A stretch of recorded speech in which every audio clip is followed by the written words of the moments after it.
हार्दिक स्वागत करती हूँ, अभिनंदन करती हूँ।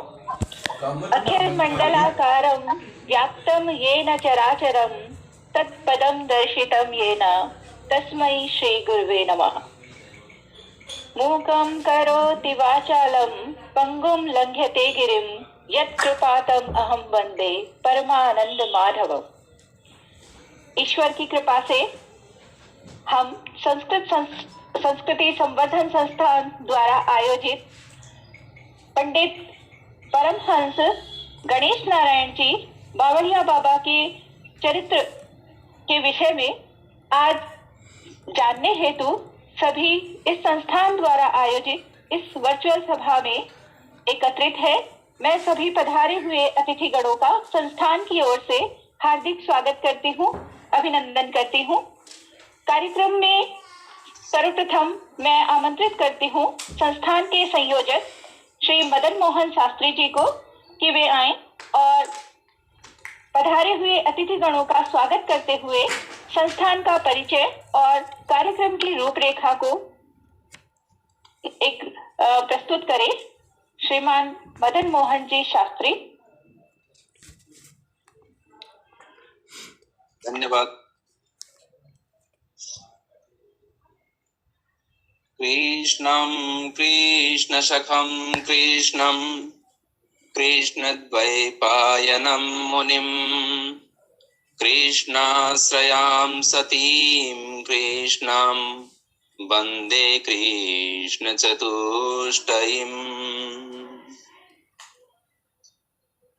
नानाशास्त्रविशारदं कविवरं श्रीकृष्णभक्त्यन्वितं गौडब्राह्मणवंशजं शुचिवपुः श्रीशारदोपासकम् आचार्यैरभिनन्दितं बहुविधैः वाणीश्वरात् सर्वदा वन्दे तं गुरुगौरवं गुणनिधिं बद्रीप्रसादं बुधम्।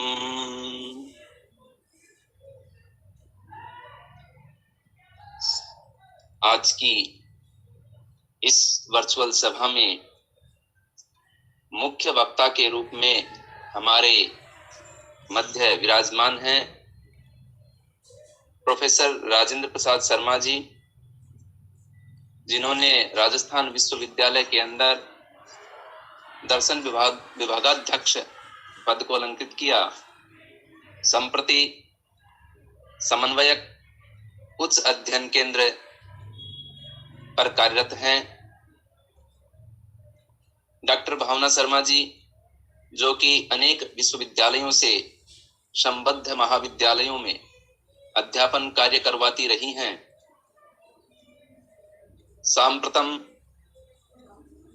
वो स्वतंत्र लेखन कर रही हैं। अनेक पत्रिकाओं में आपके लेख छपते हैं, अखबारों में भी, और आप मां सरस्वती की साधना में संलग्न हैं। संस्थान के माननीय अध्यक्ष महोदय पंडित गोपाल चंद्र शर्मा जी,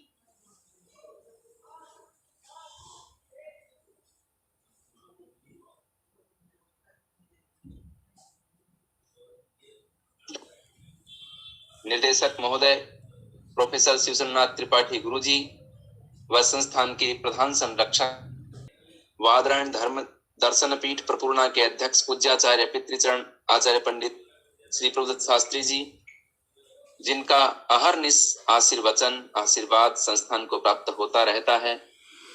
ये उन्हीं का कृपा प्रसाद है कि हम निरंतर आगे बढ़ रहे हैं।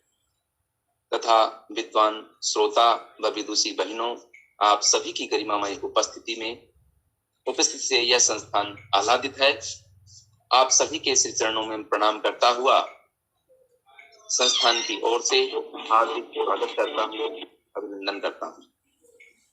जैसा कि हमारी प्रत्येक सभा में कुछ नए सनातन बंधु जुड़ते हैं, अतः संस्थान का सामान्य परिचय भी मैं प्रस्तुत करता हूं। इससे पूर्व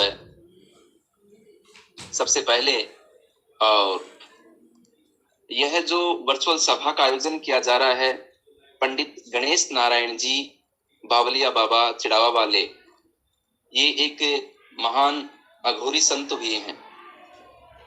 तो इनके विषय में तो हमारे मुख्य वक्ता, विशिष्ट व्यक्ति वगैरह सब बताएंगे।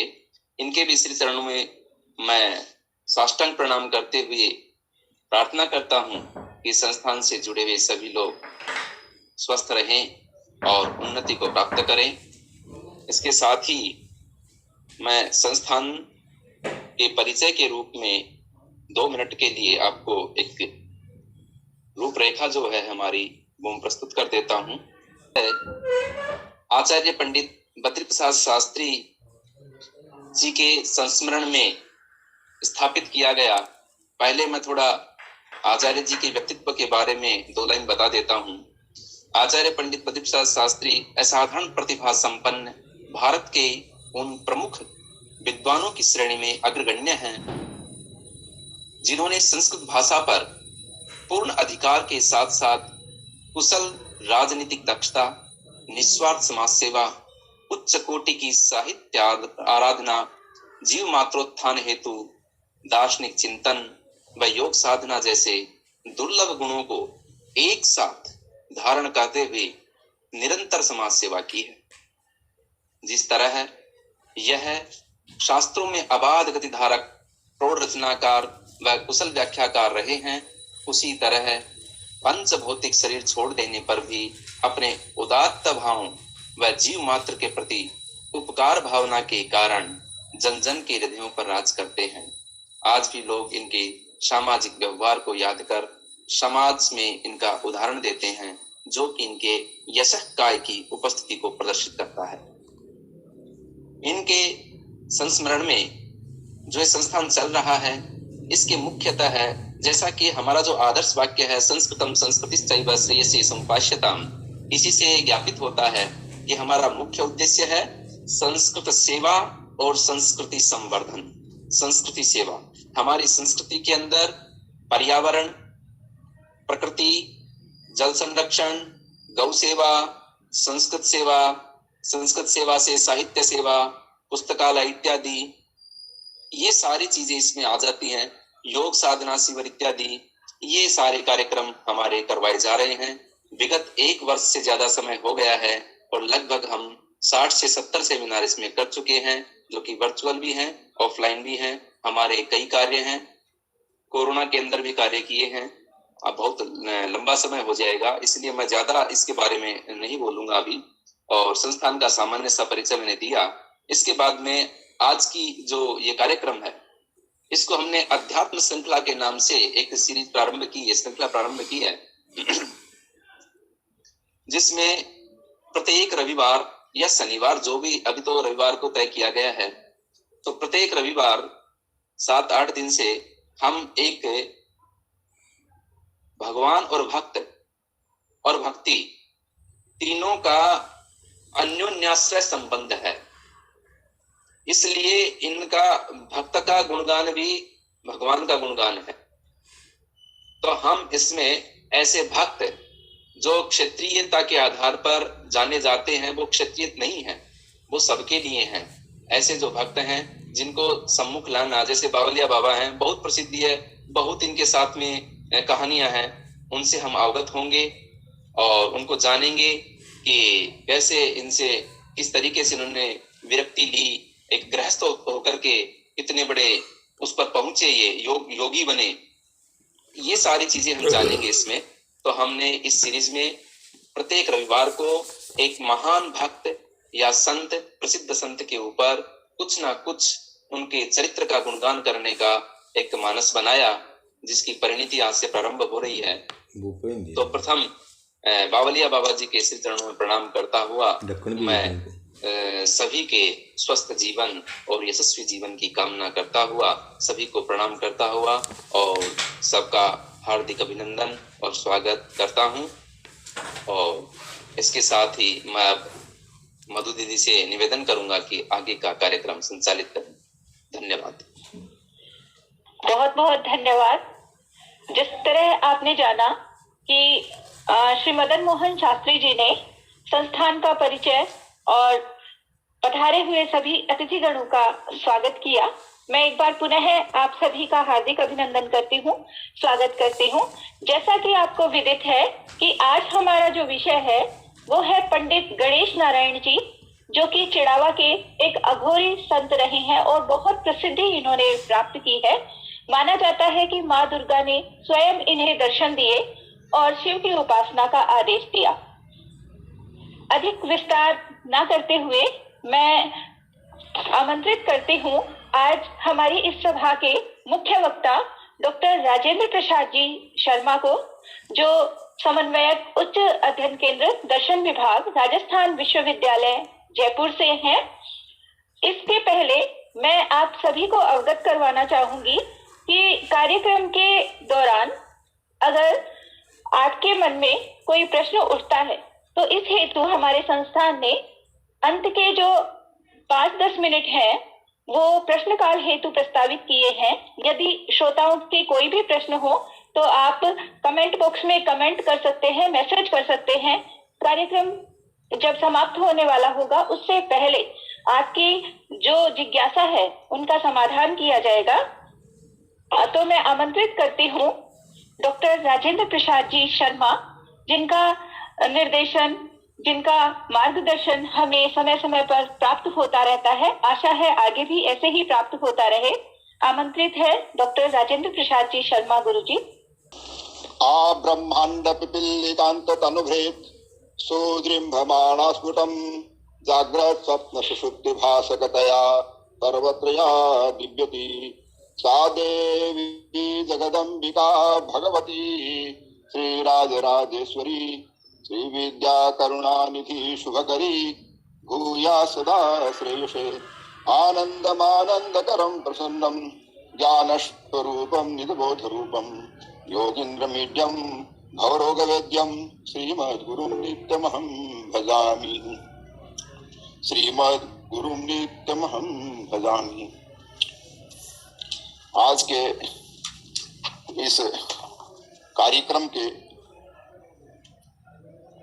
संस्कृति संवर्धन संस्थान की ओर से आयोजित परमहंस पंडित गणेश नारायण परमहंस के प्रेरक चरित्र पर आयोजित इस संगोष्ठी में की अध्यक्षता करते हुए पंडित गोपाल चंद्र शर्मा जी, प्रोफेसर शिवशरण नाथ त्रिपाठी जी, डॉक्टर भावना शर्मा जी, मदन मोहन शास्त्री जी और पूज्य गुरु मध्य प्रसाद जी के पुत्र और संस्था के अध्यक्ष पंडित प्रभुदत्त जी शास्त्री जी, डॉक्टर हेमचंद्र मिश्र जो प्राचार्य हैं वो भी हमारे से जुड़े हुए हैं और अन्य भी बहुत से लोग जुड़े हुए हैं। उन सबको मैं नमस्कार करके मेरी बात शुरू करता हूँ। आज की इस संगोष्ठी में जो मुख्य विषय था, जो पंडित गणेश नारायण परमहंस के प्रेरक व्यक्तित्व के बारे में। पंडित गणेश नारायण परमहंस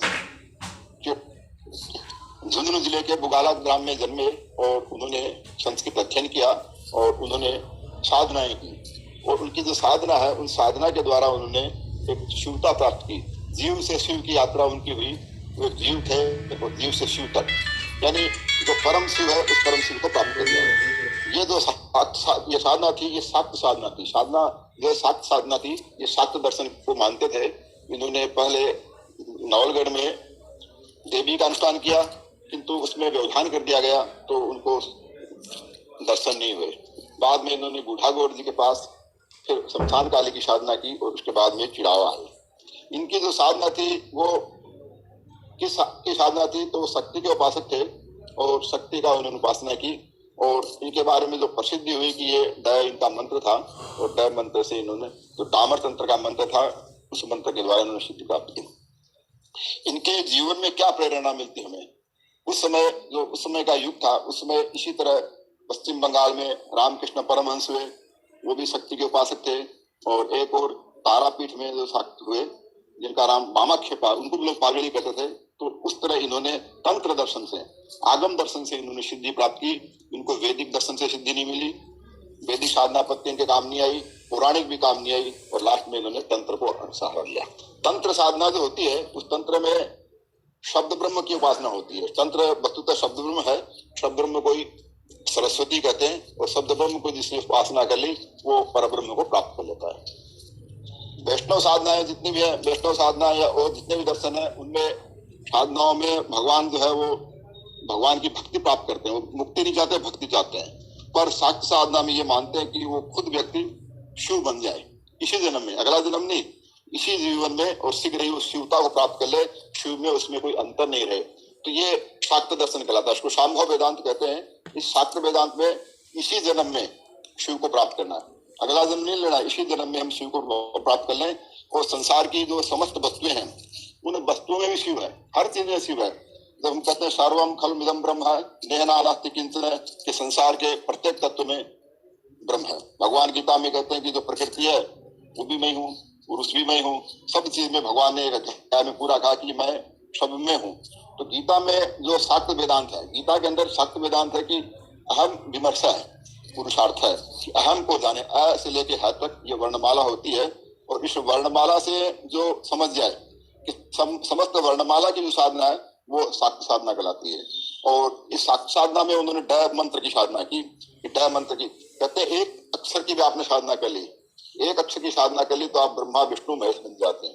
यदक्षर एक मात्रे पी संसिद्धे स्पर्धते नर रवितार्चंद्र कंदर पर शंकरानल विष्णु भी, कि एक मंत्र की, एक अक्षर की सिद्धि से क्या होता है कि आप ब्रह्मा विष्णु महेश सब कुछ प्राप्त कर सकते हैं।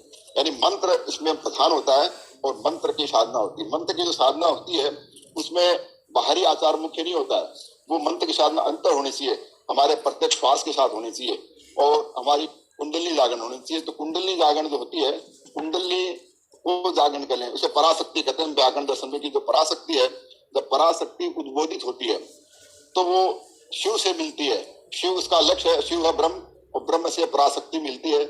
उस साधना के लिए इस डामर तंत्र में जो बताया कि एक एक वर्ण को लेकर के आप साधना करें और उन्हें अपने शरीर के अंदर जो कुंडली है इसमें 6 चक्र हैं, 6 चक्र का भेदन करें, सहस्त्रार में जाएं, शिव से मिले और वापस आए। इस साधना में, ये साधना अंदर होती है, बाहर नहीं होती है, शरीर के अंदर होती है और ये एक तरह से परम ज्ञान को प्राप्त करती है। इसे ही विद्या का सा विद्या विमुक्त है, जो मुक्ति देने वाली विद्या यही है। इसे ही व्याकरण कहते हैं कि एक शब्द है सम्यक ज्ञाता सुष्टु परिणुत शास्त्रानुत स्वर्गलोके च कामदूत। एक अक्षर आपने जान लिया, एक शब्द जान लिया तो आपने सब कुछ मिल जाएगा, आपको जो चाहे वो मिलेगा। इस साधना को उन्होंने प्रत्यक्ष किया और इस प्रत्यक्ष करके उन्होंने चिड़ावा के अंदर शमशान में रहे। शमशान जो है उनके लिए कोई भी चीज निंदनीय नहीं है। संसार की हर वस्तु में ब्रह्म है तो शमशान में क्यों नहीं ब्रह्म होगा। शमशान इसलिए कि शमशान में शिव का आवास होता है। शमशान स्वा क्रीड़ा स्मरहर पिशाचा सहचरा, शिव महिमन स्तोत्र में कहते हैं कि शमशान में शिव रहते हैं। और ये संसार जो है पृथ्वी तत्व से बना, ये शमशान ही है, पूरा संसार शमशान है। उस शमशान में शिव विद्यमान रहते हैं। शमशान में शांति होती है, उस शांति में बैठ करके उन्होंने सिद्धि की।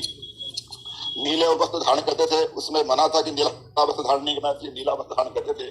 और वो जब भी अपना भोजन हो तो उसे गुदा के स्पर्श करके खाते थे। तो ये बड़ा आश्चर्य लगता है, इसलिए लोग उन्हें बावड़िया कर देते थे। बावड़िया इनको कहा गया कि इनको ये नहीं पता कि शरीर में गुदा के स्पर्श करने से अपवित्र हो जाता है, क्योंकि वो कुछ भी अपवित्र नहीं मानते थे। वो जैसे पानी पीने के लिए जानवरों का जो पानी है उस पानी को पीते थे। वो कहते हैं इसमें ब्रह्म है, संसार के हर वस्तु में ब्रह्म है, सर्वम खलु मिदम ब्रह्म है। तो सब में जब ब्रह्म है तो इसमें ब्रह्म नहीं है। गीता जब कहती है विद्या विनय संपन्ने ब्राह्मणे गवि हस्तिनी शूनी चैव सपाके च पंडिता समदर्शने, सब में ब्रह्म है, सब में एक ही जीव है। और जीव क्या है? तो जीव शिव का ही तो अंश है और वो शिव स्वरूप है। उसका रूप नहीं पहचानते, वो कैसे पहचान सकते हैं? तो भावना से, वो भावना से पहचाना जा सकता है। वो कहते हैं कि भावना अगर आपकी शुद्ध है तो आप जहाँ बैठोगे वही शिव आ जाएंगे, वही कैलाश हो जाएगा। उन्होंने चिड़ावा को अपनी जिंदगी भर कैलाश कहा कि चिड़ावा जो कैलाश नगरी है और ये मेरा कैलाश है और मैं इसकी साधना करता हूँ और मैं इसको छोड़ नहीं सकता, ये मेरा शिव है। अगर मैं मान लीजिए मेरी भावना शुद्ध नहीं है तो मैं अगर काशी भी जाऊंगा तो मुझे कोई सिद्धि नहीं मिलेगी, क्योंकि भावना से सिद्धि है, स्थान से सिद्धि नहीं है। शमशान में बैठ के सिद्धि करना कितना, जहाँ लोग जाने से डरते थे उस जगह बैठ करके और साधना करें और उस जगह को पवित्र करें, हमारे शरीर को पवित्र करें। हमारे शरीर में हम सोचते हैं कि मल है, मूत्र है, इन सब शरीर में अपवित्रता है। उनके लिए, योगी के लिए कहीं अपवित्रता नहीं होती, वो अपने ज्ञान ज्योति से चलते हैं। तो ज्ञान ज्योति का जो प्रकाश होता है उस प्रकाश से जो प्रकाशित हो जाए उसके लिए संसार का कोई भी तत्व अपवित्र नहीं रहता। यजुर्वेद में कहा कि घोरे भेद घोरे भ्यो घोर घोर तेरे भ्यो नमस्ते सर्व सर्व अस्तु रुद्र भ्यो। रुद्र के 3 रूप है, एक घोर रूप है, अघोर रूप है और एक घोरतर रूप है। तो नहीं है, भयानक नहीं है, खतरनाक नहीं है, और वो खतरनाक भी है। शिव जो है कई रूप धारण करता है। शिव के 5 रूप माने जाते हैं कि वो ब्रह्म रूप है, विष्णु रूप है, शिव रूप है, रुद्र रूप है, ईश्वर रूप है और सदाशिव रूप है। तो शिव के जो 5 रूप हैं, उन 5 हमारे शरीर में तत्व होते हैं, पृथ्वी, अग्नि, जल, वायु, आकाश, इन्हीं के 5 चक्र होते हैं। उन 5 चक्रों का भेदन करना होता है, और उसको भेदन करके और वो सहस्रार को जागृत करना पड़ता है। सहस्रार जो है वही जो है उसे सहस्रा पुरुषा कहा गया है, उसी में हम परम तत्व को देखते हैं। तो इन दोनों का जो समन्वय उन्होंने किया और करने के बाद में उनको सिद्धि मिल गई। और सिद्धि क्या मिली? उनको एक वाक सिद्धि मिली कि वो जो भी बोलते थे वो सत्य होता था। यानी वाणी के द्वारा, मंत्र के द्वारा ब्रह्म को प्राप्त किया, वाणी को शुद्ध किया, वाणी को असली रूप में बताना। वाणी ही सब कुछ बनाती है। वाके विश्वास होना नहीं लगे कि वाणी ने सब कुछ बनाया है, भगवान वाणी बोलते हैं वैसे बनता है। तो वो ऐसी स्थिति में पहुंच गए कि वो जो बोलते थे वो सत्य होता था। बहुत सी कथाएं इनके संग्रह की गई है कि उन्होंने जो भी कहा सत्य मिला, और जो लोग समझते थे वो सत्य नहीं था। उनकी सत्यता, इतनी सत्यता थी कि उन्होंने जो भी कह दिया वो होगा ही, उसको दुनिया में कोई भी शक्ति नहीं रोक सकती है। तो ये उनका इस मंत्र साधना का चमत्कार था, और इस मंत्र की साधना से उन्होंने जबरदस्त चमत्कार दिखाए। उनकी किताबें भरी हुई है, लोग देखना चाहें तो उस पर काफी लोगों ने काम किया है। पंडित सागरमल शर्मा जो राष्ट्रीय विद्यालय के थे, उन्होंने कई बार पुस्तक को एडिट किया और बहुत सी कथाएं बताई। उन कथाओं में उन्होंने ये सिद्ध किया कि उन्होंने क्या चमत्कार दिखाया। उस मंत्र विद्या का जो चमत्कार उन्होंने दिखाया कि उन्होंने जो कहा हमेशा सही हुआ, और कभी वो गलत होता ही नहीं था। उस समय के जितने भी चिड़ाव में पंडित थे वो सब उनसे डरते थे। चाहे वो पंडित सनई राम जी थे, जिनको मरुमंडल मार्तंड कहा जाता है, चाहे वो संस्कृत विद्यालय के वहाँ जो रामचंद्र जी शास्त्री थे वो प्राचार्य थे, वो हो, चाहे ज्योतिष के विद्वान हो, सभी उनसे डरते थे कि ये पंडित जो है पता नहीं कितना जानता है और कितना इसको ज्ञान है। पंडित जी तो बोलते थे, बावड़िया पंडित जी बोलते थे वो सत्य होता था, और बाकी लोग के पास कोई भी सिद्धि हो, कोई चमत्कार नहीं था। वो केवल शब्द मात्र को जानते थे, शब्द का उनको ज्ञान नहीं था। जितना ज्ञान पंडित बावड़िया पंडित को हुआ, और उस ज्ञान को उन्होंने चमत्कृत किया। उन्होंने क्या प्रेरणा दी हमें? उन्होंने जितने भी लोग वहां गए और उनको उन्होंने ठीक कर दिया, बहुतों का घमंड उतार दिया। उस समय भारत की जो स्थिति थी कि भारत में हमारी संस्कृति पर हमला हो रहा था। हमला ये हो रहा था कि लोग मंदिरों को नहीं मान रहे थे, मूर्तियों को नहीं मान रहे थे। एक तरफ ब्रह्म समाज, एक तरफ तरह तरह के समाज आ गए थे कि मंदिर बंद करो, मूर्तियों में भगवान नहीं होता है। दयानंद स्वामी जगह जगह घूम रहे थे, तो कभी आर्य समाज, कभी ब्रह्म समाज, कभी सत्य शोधक समाज, भारत के कोने कोने पर मंदिरों पर आक्षेप था कि मंदिरों में भगवान नहीं होता है, ये पुराणों से बनाए हुए वैदिक नहीं है। तो बहुत से अपवाद थे, उन सब के लिए उन्होंने एक समाधान दिया। और वो समाधान कैसा समाधान दिया कि उन्होंने एक व्यक्ति को उन्होंने आशीर्वाद दिया। ऐसा लोग मानते कि सबसे ज्यादा धन उन्होंने बिरला जी को दिया। बिरला जी उनकी सेवा में रत थे, जुगल किशोर बिरला जी, और उन्होंने कहा था कि तुम चले जाओ यहाँ से और कमाने के लिए चला जाओ। और वो कहते हैं कि बिरला जी को रात को आते थे स्वप्न में और सट्टे बताया करते थे, और सट्टे बताने के बाद में बिरला जी को 4 आना लेके गए थे, और उनके पास अपार संपत्ति हुई। पहला विश्व युद्ध हुआ, जब पहला विश्व युद्ध हुआ, सब चीजों के दाम, तो पल्ले पंडित जी ने कह दिया था कि अब 56 दिन तुम जो भी बिरला जी खरीद लो, बाजार में बिकाऊ हो, उसका सौदा कर लो। 56 दिन बाद क्या होगा? 56 दिन बाद, 56 दिन बाद निकलेगा, तो तुम केवल सौदा कर लो, जो चीज बिकाऊ मिलती है उसका सौदा कर लो। मुझे जो पैसे मिले उससे उन्होंने सौदे कर लिए, और सब सौदे करने के बाद में ऐसा हुआ कि विश्व युद्ध हुआ तो सब चीजों के दाम 200 गुना बढ़ गए। बिरला जी अपार संपत्ति वाले हो गए। बिरला जी को समझ में नहीं आया कि ये क्या हुआ कि मैं अपार संपत्ति मेरे पास कैसे आ गई। मैं तो 4 आना ही लेके आया था, पर ये सब पंडित गणेश नारायण की कृपा है। इसलिए बिरला जी वापस आए, चिड़ाव में गए और बोले महाराज आप ये शमशान में मत रहिए, मैंने भगवान नहीं देखा, पर आपसे बड़ा भगवान मुझे नहीं मिलेगा। और उन्होंने तांगे में बिठाया, उनको लेके चले। मतलब चिड़ाव में अगला जो जोड़ है जिसे भगिनिया जोड़ा कहते हैं, वहां वो पहुंचे तो पंडित जी का जुगल किशोर बिरला, इसको रथ को रोको। बोले क्यों? बोले मैं छोड़ूंगा नहीं, कैलाश में मेरे को छोड़ूंगा नहीं, मैं इससे आगे नहीं जा सकता। बिरला जी का कहना था आगे चलो, हमारा पिलानी चलना है, और आपको हम जिंदगी पर, आप तो भगवान से बड़े हमारे लिए, और आप जो कहेगा हम करेंगे, और हम आपको नहीं छोड़ सकते। पंडित गणेश नारायण ने कहा कि देखिए मैं हूँ सन्यासी, मैंने क्षत्र संन्यास लिया है। क्षत्र संन्यास क्या होता है कि मैं पूरी दुनिया मैंने छोड़ रखी है, केवल चिड़ावा नहीं छोड़ सकता। मैं केवल एक देवता रखता हूँ, एक चीज रखता हूँ, बाकी सब चीज मैंने त्याग कर दी। इसको कहते हैं वैराग्य वृत्ति। तो मेरी जो प्रतिज्ञा है कि मैं चिड़ावा के अलावा नहीं रख सकता, इस जोहर से बाहर मैं नहीं लाऊंगा। इसके बाहर जो दुनिया वो मेरे लिए नहीं है, और मैंने इसका परित्याग कर दिया। तो मुझे कुछ नहीं दिए। बिरला जी कहे नहीं चलना पड़ेगा, नहीं बोले साहब नहीं जाएंगे।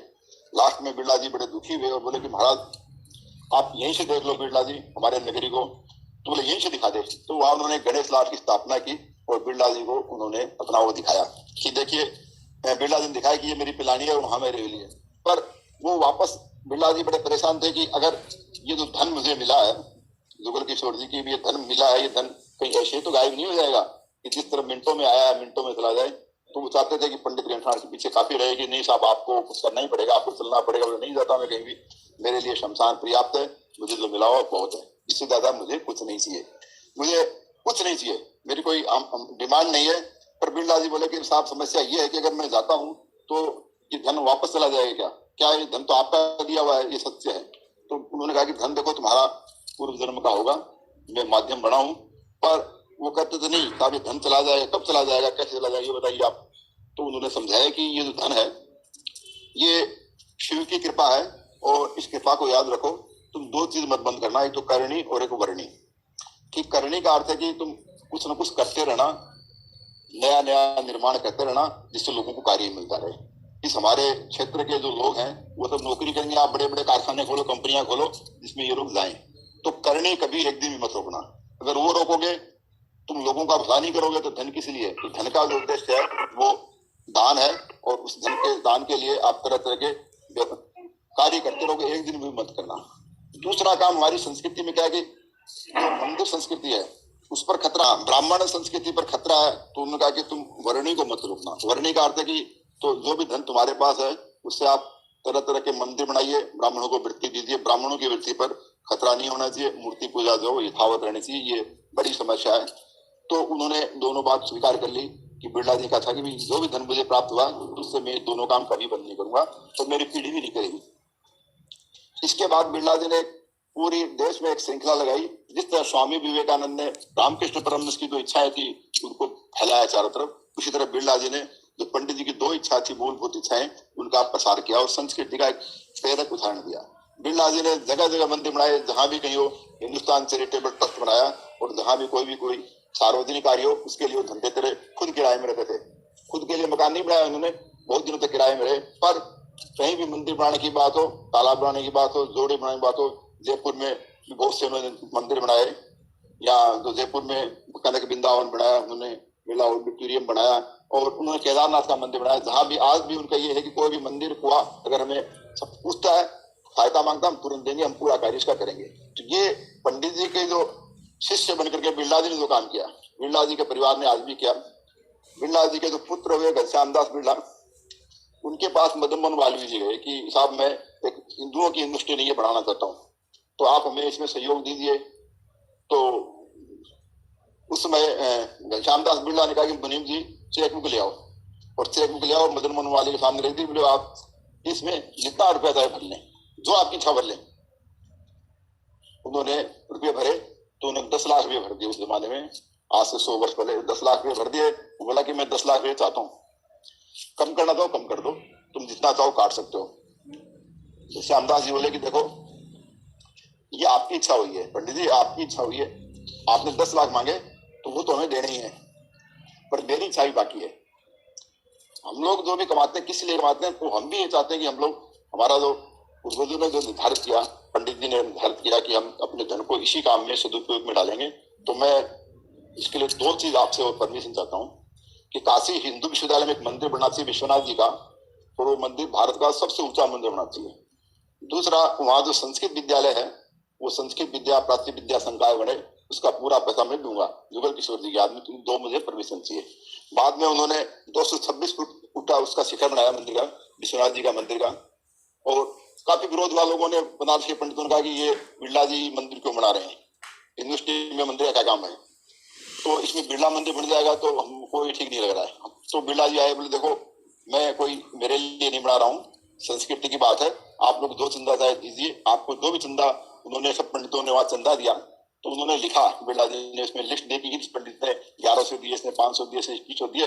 तो नीचे एक लाइन लिखी, बिरला ने क्या दिया, उसने कहा कि हमने कुछ नहीं किया, जो विश्वनाथ जी का हुक्म हुआ हमने उसका पालन किया, जो विश्वनाथ जी का हुक्म हुआ हमने उसका पालन किया, हमने कुछ नहीं दिया। तो ये जो बात पंडित जी के द्वारा शुरू की गई कि गणेश नारायण जी ने एक ऐसा योगदान दिया कि जिसको हम सोचते कि उन्होंने कितना बड़ा काम किया, कि एक कितनी बड़ी समस्या, जो समस्या का बाद में आज मंदिर संस्कृति बची। बिरला जी को देखा देखी सभी लोगों ने सोचा कि ये बिरला जी इतना दे रहा है, इतना दान दे रहा है हमारी संस्कृति को बचाने के लिए। सभी लोगों को प्रेरणा मिली कि इसलिए हर जगह जुगल पंडित जी के आश्रम बने, मंदिर बने, बम्बई में बने कि पंडित जी के पास बहुत से लोग आए, पर पंडित जी ने उनको असली को पहचान लिया कि भाई ये जो बातें हैं वो कोई दमदार नहीं है। पर उन्होंने एक उदाहरण जो रखा, पंडित जी का उदाहरण था कि बिरला के देखा देखी बहुत से लोग आए। एक सेठ आए नवलगढ़ के कि बोले साहब मैं भी, आप नीला कपड़ा पहनते हो तो मैंने लंदन से नीला कपड़ा मंगवाया है और इसकी थान को पहनो, तो उसको पैर पर लपेटने लगे और लास्ट में उन्होंने कह दिया कि इसने कहा साहब ये कपड़े का नाश हो जाएगा आप इस तरह लपेटेंगे।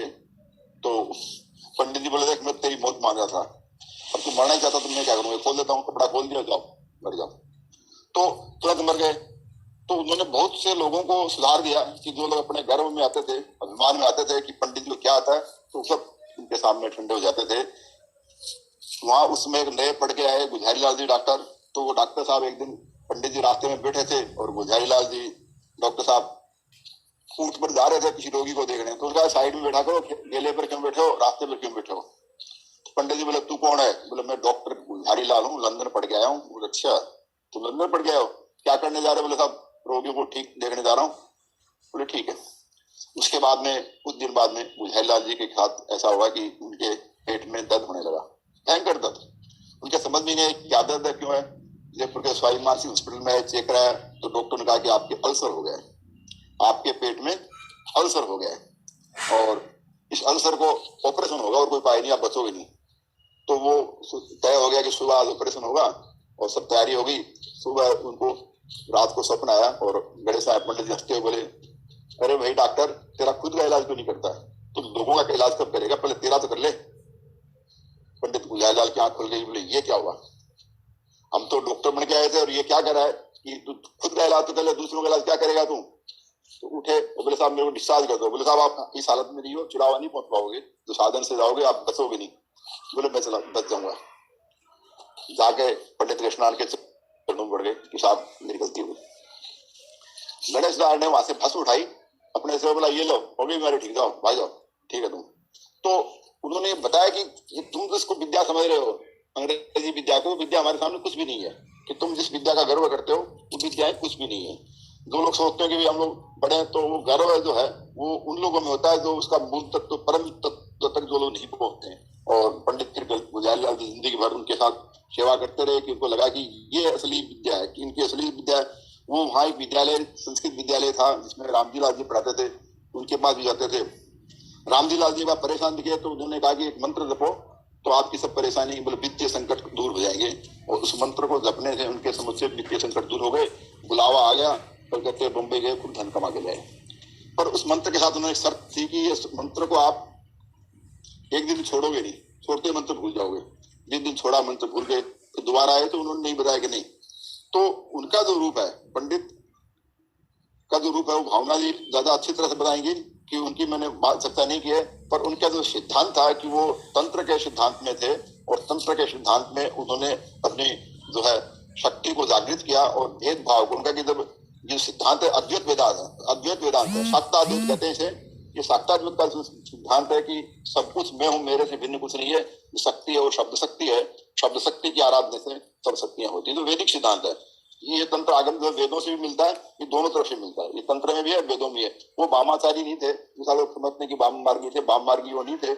इनका जो क्रम था वो काली क्रम था। दो क्रम होते हैं, एक श्री क्रम होता है और एक काली क्रम होता है। तो ये काली क्रम से दीक्षित थे और काली क्रम से इन्होंने अपने शरीर के अंदर जो अक्षर हैं उन एक एक अक्षरों को देखा और उन अक्षरों की उपासना की। और अक्षर ब्रह्म की जो उपासना करता है वो सब कुछ पार कर लेता है, उसके लिए कुछ बचता नहीं। उसके लिए जीवन जो है, ये जीवन सद्य मुक्त, इसी समय मुक्त हो गए। वो जीवन मुक्त थे और लाख में तो मुक्त सभी होते हैं। जितने भी वैष्णव हैं, आचार्य हैं, वो तो कहते हैं कि विदेह मुक्ति होती है। और इनका सिद्धांत जीवन मुक्ति रहा कि इस जीवन में ही मुक्ति कैसे हो सकती है, तो वो केवल मंत्र विद्या से हो सकती है। मंत्र से बड़ी कोई शक्ति नहीं है और मंत्र ही हमारे जितने भी है उन सबकी मंत्र ही शक्ति है। और मंत्र की जो शक्ति है, उस शक्ति को जब हम भूल जाते हैं तो हम परेशान होते हैं।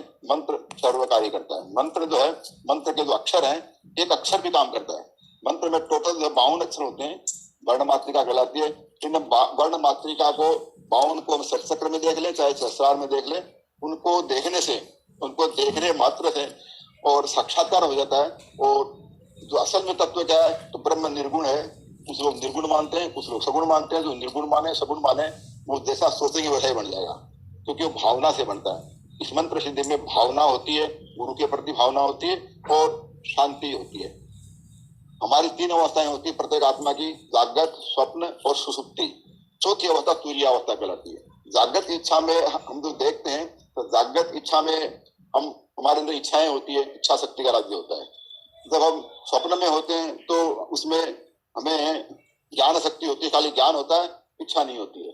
तो जब हम नींद में चले जाते हैं तो न ज्ञान बचता है न इच्छा बचती है। नींद में क्या होता है, शून्यालंबन वृत्ति निद्रा, योग सूत्र में कहते हैं कि शून्य में चले जाते हैं। और शून्य के आगे क्या होगा, तो महाशून्य होता है, जिसमें नींद भी नहीं होती, नींद से भी नहीं होती, इसमें मैं भी नहीं होता, तुम भी नहीं होते। उसे वो कहते हैं कि वो जो है वो परम शिव अवस्था है, उसको प्राप्त कर लिया उन्होंने। कि जो चौथी अवस्था है उसको शांता अवस्था कहते हैं। ज्ञान, क्रिया, इच्छा, ये शिव की जो 3 शक्तियां, इन शक्तियों के बाद में इस शक्ति का जो रूप बनता है उसे शून्यावस्था कहते हैं। शून्यावस्था में जाने के बाद में संसार की हर चीज उसके लिए कोई अर्थ नहीं करती, वो खुद का संसार बना सकता है। वो जैसा सोचेगा वैसे बनेगा, उसकी चित्त शुद्धि हो सकी। तो किस तरह के वो साधक थे, इनके बारे में मैंने कुछ बातें रखी है। बाकी यहाँ जो लोग उपस्थित हैं वो कुछ प्रश्न भी कर सकते हैं, और जो बाकी जो बातें भावना जी बताएंगी या प्रभुदत्त जी बताएंगे, और स्वयं हेमंत जी बता सकते हैं। और इनके साथ में अपने वाणी को विराम देता हूँ। सबको धन्यवाद, आपने मुझे अवसर दिया इसके लिए। बहुत बहुत धन्यवाद गुरुदेव। बहुत ही सुंदर उद्गारों के माध्यम से आपने पंडित जी के अद्भुत चरित्र को सबके सामने रखा। इन उत्कृष्ट विचारों से और पंडित जी के जो चमत्कार हैं और सिद्धियों से ओतप्रोत उनका जीवन चरित्र है, उन सभी से हमें लाभान्वित किया। इस हेतु हम सभी आपके आभारी हैं। बहुत बहुत धन्यवाद। इसी बीच हमारे संस्थान की इस वर्चुअल सभा में जुड़ी हैं श्रीमती अंबिका महमिया चिड़ावा से। संस्कृत के विषय में मेरी जो प्रथम रुचि है, इसका माध्यम ये ही रही है। इनका भी संस्थान में मैं हार्दिक अभिनंदन करती हूँ, स्वागत करती हूँ। कार्यक्रम की श्रृंखला को आगे बढ़ाते हुए अधिकारों के प्रति ये हमेशा संघर्षरत रही हैं। विभिन्न प्रकार की सामाजिक स्वैच्छिक जो सेवाएं हैं उनसे ये जुड़ी हैं, और सड़क सुरक्षा, महिला शिक्षा, महिला जागरूकता से संबंधित विशेष योगदान इन्होंने दिए हैं। परिवहन विभाग और पुलिस विभाग की ओर से जिला स्तर पर इन्हें बार बार सम्मानित किया जा रहा है। साथ ही गौ सेवा के क्षेत्र में ये विशिष्ट अपना योगदान दे रही हैं। नंदीशाला झुंझुनू में गोवंश के उन्नयन हेतु इनका विशेष योगदान है।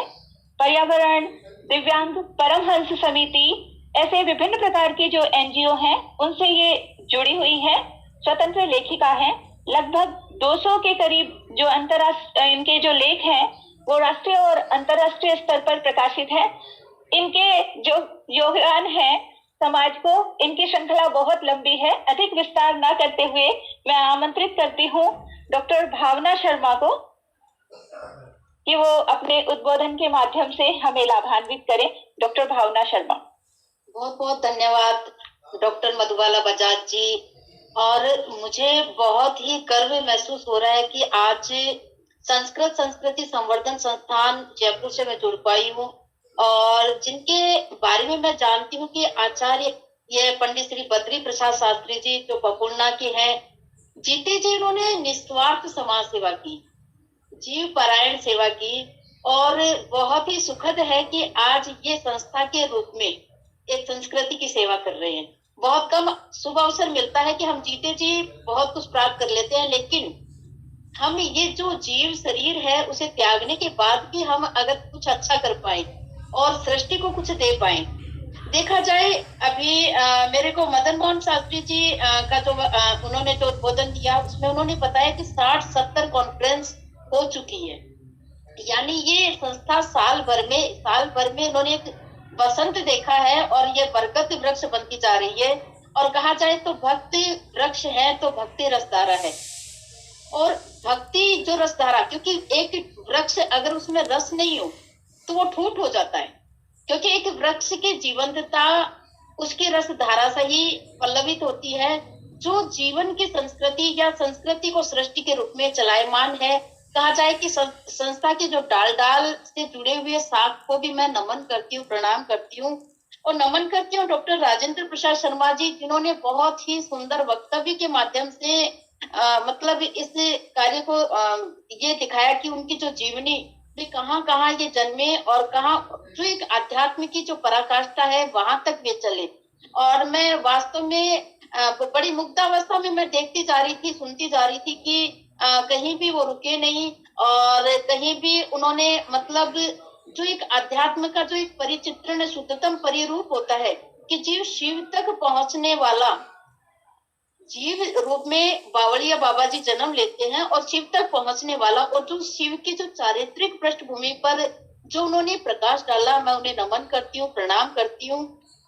साथ ही मैं नमन करती हूँ आचार्य पंडित श्री प्रभुदत्त शास्त्री, जो उनके पुत्र हैं, श्रवण की भांति, क्योंकि संपत्ति को विरासत के रूप में सभी आगे बढ़ा लेते हैं, लेकिन उनके कृतित्व, उनके व्यक्तित्व को वे आगे बढ़ा रहे हैं। गोपाल चंद्र शर्मा जी जो अध्यक्ष हैं और श्री शिव शरण जी के साथ बहुत सारे हमारे साथ संगी साथी हमारे शामिल है, तो मैं उनको नमन करती हूँ।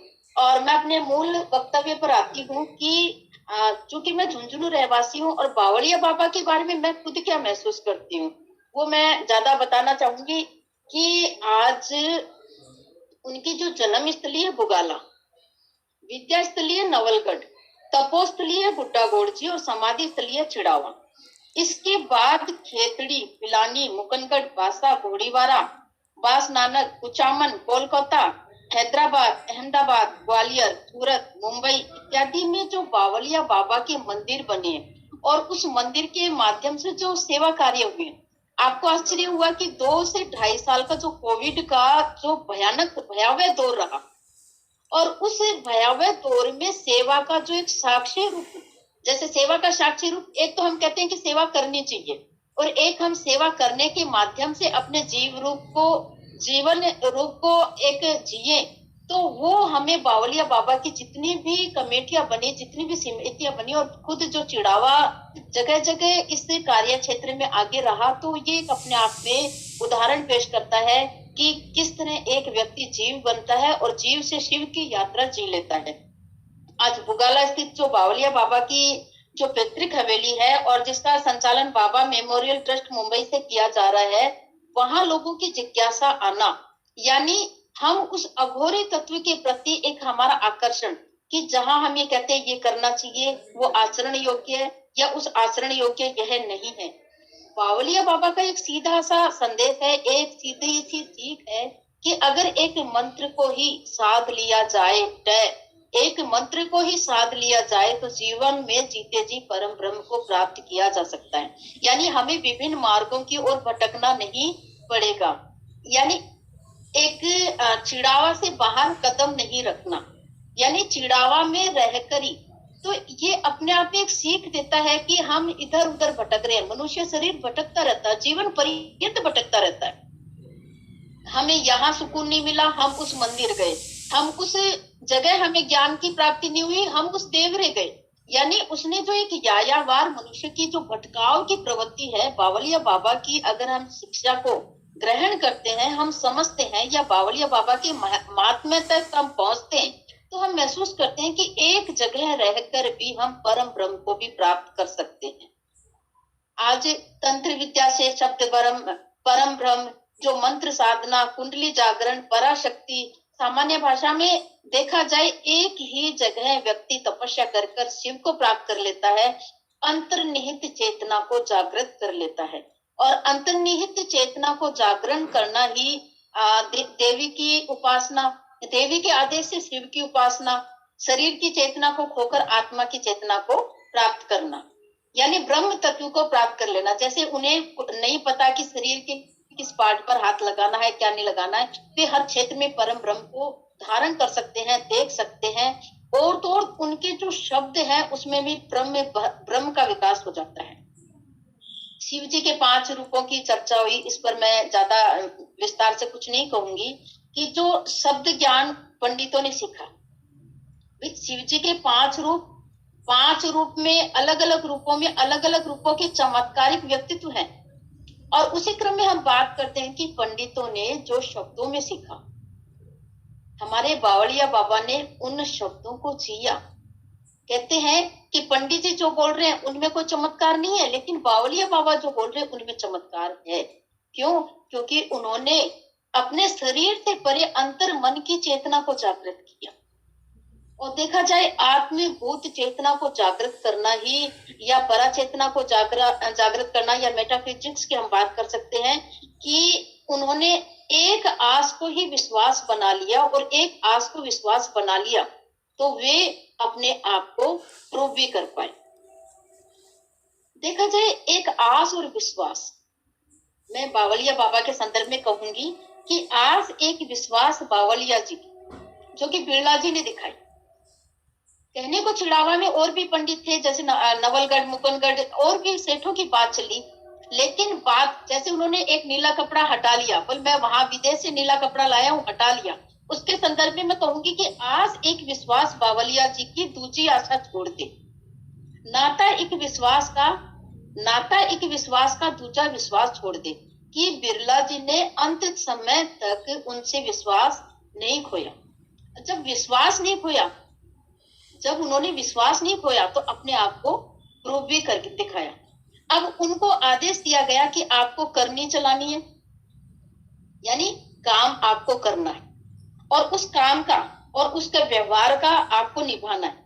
जिसने कार्य किया और व्यवहार किया है, लेकिन जब कार्य और व्यवहार से बिरला जी ने धन का उपार्जन किया तो उनकी ख्वाहिश रही कि इस धन पर अगर बावलिया जी, धन मतलब हर तरह का धन है, मती भी एक धन है, हम जो कार्य कर रहे हैं वो भी धन है। हम धन को जैसे 8 लक्ष्मियों का हम विवरण देखते हैं, तो इसमें हम सद्बुद्धि से अगर कोई काम कर रहे हैं वो भी एक व्यक्ति का धन है। तो बिरला जी का मन था कि अगर उनके कर्म पर अगर बावलिया बाबा की दृष्टि पड़ जाए तो वो शायद धन कंचन हो जाए, और उनकी बड़ी तदम्य इच्छा रही कि उनकी नजर एक बार पिलाने पर हो जाए। तो व्यक्ति जहां भी एक संतोष से उन्होंने एक धारण किया कि अगर बावलिया बाबा जी उसे देख लेते हैं तो शायद उसमें मति आ जाए, उस कार्य में मति आ जाए। कई बार हम कहते हैं कि पता नहीं किसकी नजर पड़ी और ये काम बिगड़ गया, पता नहीं किसका चेहरा देखा। तो चेहरा देखना, दृष्टि देखना, ये हमारे सनातन संस्कार में यूं ही बातें नहीं आ गई है कि वे चाहते थे कि अगर बावलिया बाबा ऐसे अघोरी संत है और अगर वे एक पिलानी को नजर भर देख भी ले तो शायद ये कार्य और व्यवहार जीवन पर्यंत चलता रहेगा, और समृद्धि का जो संसार है वो हमेशा चलता रहेगा। तो इस माध्यम से बावलिया बाबा ने एक सबसे बड़ी शिक्षा दी, कार्य और व्यवहार, कि आप पैसा कमा रहे हो, बहुत अच्छी बात है, उस पैसा कमाने के साथ हमें कार्य भी करना है, और कार्य करने के साथ व्यवहार करना है। तो आज देखा जाए व्यक्ति के पास जरा सा धन हो जाता है, वह प्रमाद से घिर जाता है, और जहां प्रमाद आ जाता है व्यसन आ जाता है, और जहां व्यसन आ जाता है तो कितना भी संचित धन वो नष्ट हो जाता है। और हमारी संस्कृति में ही कहा जाता है कि पूत सपूत तो क्यों संचय और कपूत तो क्यों संचय।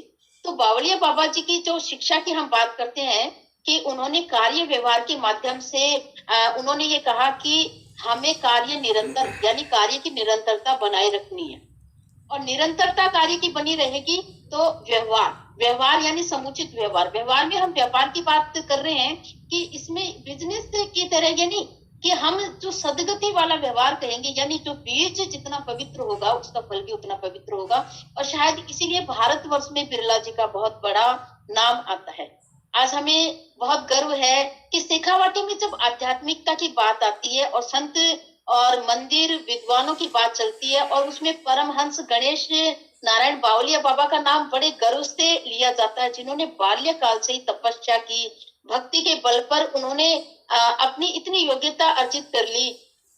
जब बुगाला गांव में जो विक्रम संवत 1903 में जब ये जन्मे, और उस दिन गुरुवार था, उस गुरुवार को आज भी हम वहां जाकर एक आह्वान करते हैं कि भगवान हमारा काम हो जाए, काम मतलब कर्म की सिद्धि, और उस सिद्धि का एक आह्वानात्मक तेज पुंज।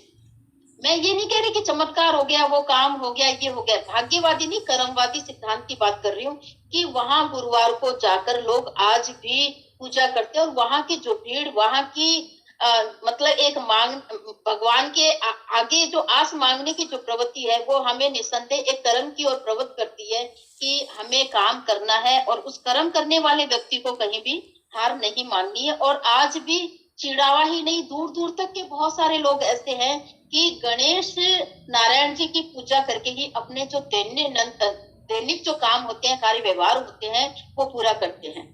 हालांकि मतलब किद्वंती है कि नवरात्र में व्यवधान उत्पन्न हुआ, उनकी पूजा भंग हुई, लेकिन फिर भी उनकी पूजा में इतना तेज था कि वो बुड्ढा गौड़ जी वहां 13 महीने तक वहां की पहाड़ियों में रहते हुए उन्होंने, जब वो शिवनगरी आई और वहां उन्हें शांति, एक असीम शांति का उन्होंने अनुभव महसूस किया, तो उन्होंने मतलब उस कर्म स्थली, यानी वो भटके नहीं।